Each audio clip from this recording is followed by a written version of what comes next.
What's up guys? In today's video we're going to be talking about methods and instances. And up until this point we've been doing everything in our main method. And that's where we've learned how if statements work and how arrays and for loops and while loops. But now what we're going to do is we're going to start writing methods, and this is where we start to get more complicated in the Java code, and methods are also used on the AP exam. So understanding how methods work together and how they can be called, and also how to write a class is super important, and we're going to talk about all of that right now. So you may be asking, what is a method? And basically in its most basic definition, it's essentially a subprogram that's used to perform some operation. Your methods can be from your main class, can be called or invoked. And so you can pass different parameters to your methods to do different things. And your method will often return a value of that method type. And we're going to look at an example of that right now. So we have our public class, and we call it the class. And within our class, we're going to have a couple methods.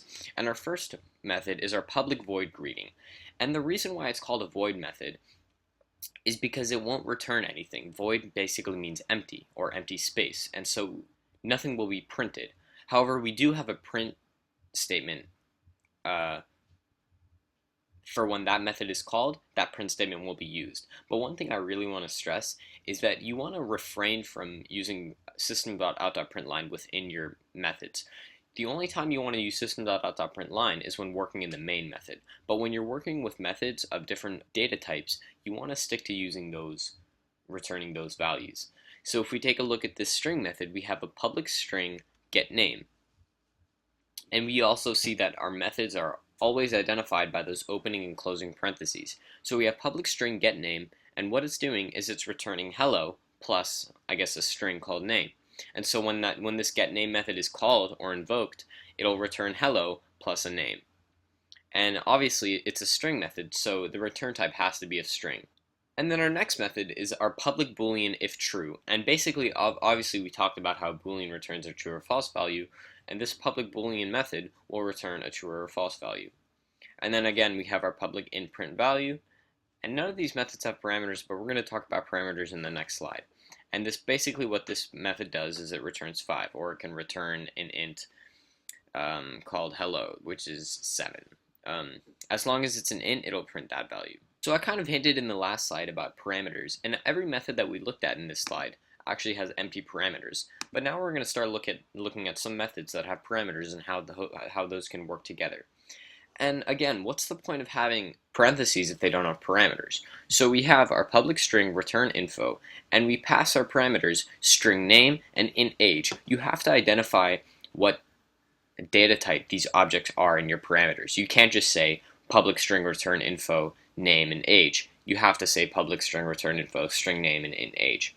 And what will happen is, because it's a string method, we have to return a string. So that's where our return hello comes in. So we have our return hello plus name plus UR plus age. So what it's going to say, for example, hello John, you are 10. And the way this method will get its values for our parameters, so the way name and age will get values is from our main method, and that's where we can call or invoke this method and pass parameters through it.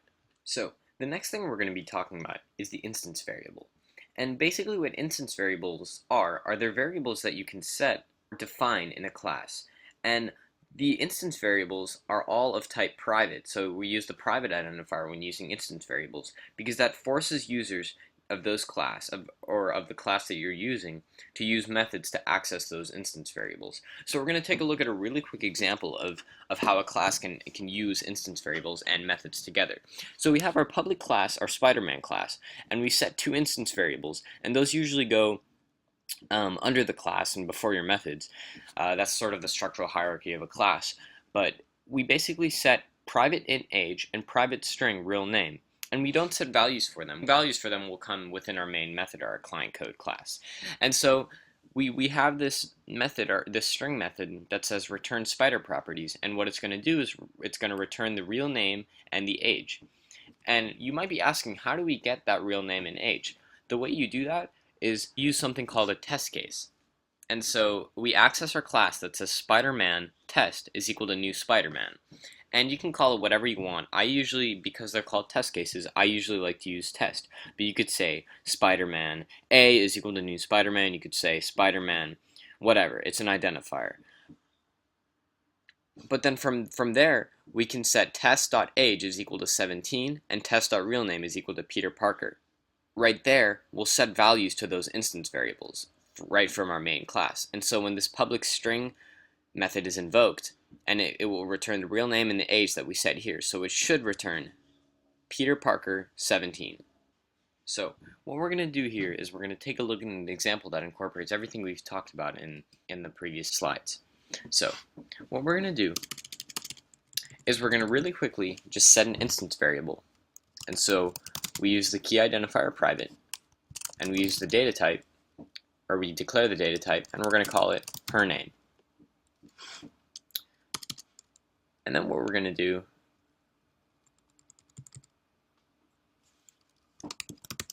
is we're going to write a method that says public void set name, and again we need our parentheses, and then we're going to pass one parameter here, which is going to be string name. And it's not going to give us an error because it's a void method and we don't need to return anything. But on the other hand, we're going to set another method of string that's going to say get name. And what I'm kind of hinting at here are our set and get methods, our setter and getter methods, and I'm going to talk about what those are in a little bit. And what we're going to do here is we're just going to return, actually, we're not going to return anything yet. But what it's going to do is this method is going to have an error on it because it's going to say this method must return a result of type string. But now what we're going to do is we're going to go inside main method, and we're actually going to import the scanner class. And again, if you don't know what the scanner class is, you can check out my previous video. Basically what the scanner class allows you to do is to read in input from the user.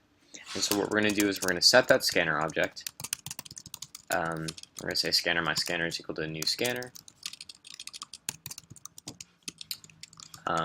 System.in. And that's referring to the input stream.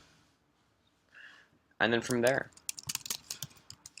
we can just set a little print statement that can say, hello, what is your name? And then again, this is the way we can read in input from the user and set that input into a variable. That variable is going to be called the name. And we're going to do my scanner. That's referencing our scanner object that we created, and we're going to use next line because that's a string. Okay. Now what we're going to do is we're going to go up into our public void set name, and what this is going to do is it's going to set the value that we read in from the user into this parameter that we declared or defined. And so we're going to say her name is equal to name. And so this value that's going to be passed on into this method when we invoke it is going to be set to this instance variable of her name. And because we are using an instance variable, this instance variable can be used within our class and within any method. And so if we just created like a string that was s is equal to s, and we wanted to use that s string,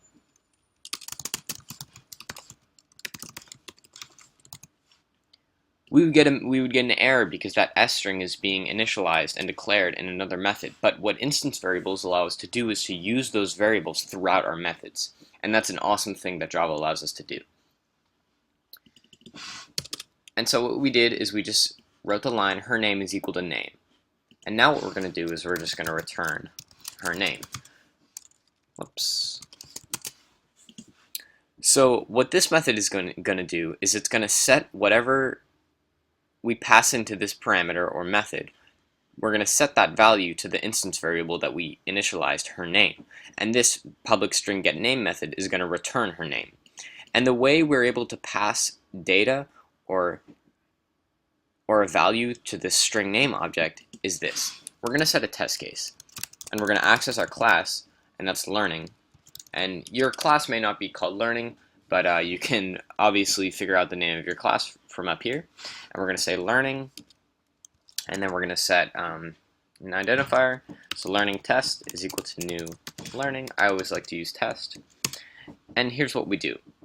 We say test, and we're going to access the setName method.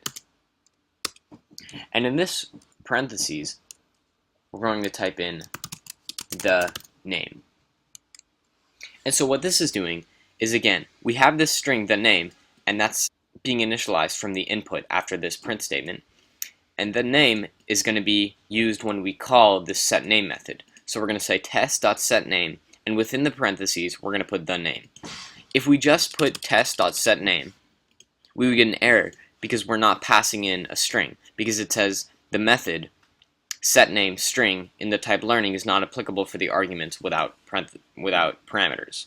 And so you always need to be cautious of what methods have parameters and what don't. And again, we're just going to put setName, the name, and it's going to input that into this method, and it's going to therefore set the name or whatever is inputted to her name. And then what we have to do is to actually print the contents of the getName method. We have to do system.out.println, and can guess what we have to do here? We have to do test because we're calling this method, and we're going to do our getName method. And if we go ahead and run this,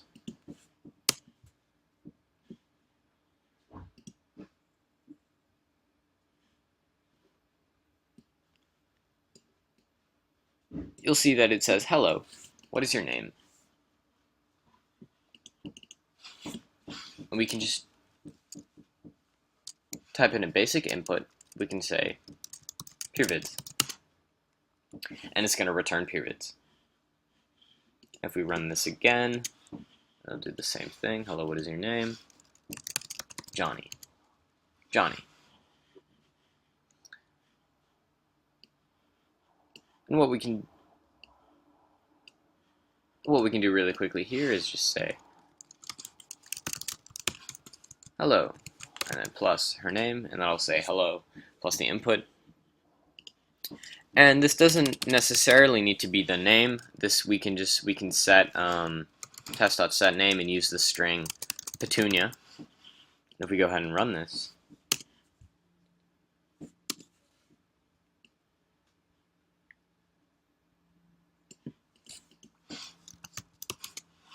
hello Petunia, because we use the Petunia string, and we can change it to hello, and it'll print hello, whatever we want, or we can just use the name, and that's referring to our input variable that we created.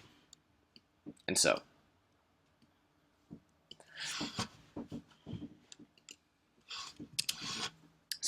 I hope that gave you kind of a better understanding of how methods and instance variables work together within a class. In the next videos, we're going to be talking about how to create a class and the structural hierarchy behind that using constructors and setter and get methods. But right now, what I did is I created 4 practice problems. Sorry, I didn't create them. I actually got them from a website called www.codingbat.com.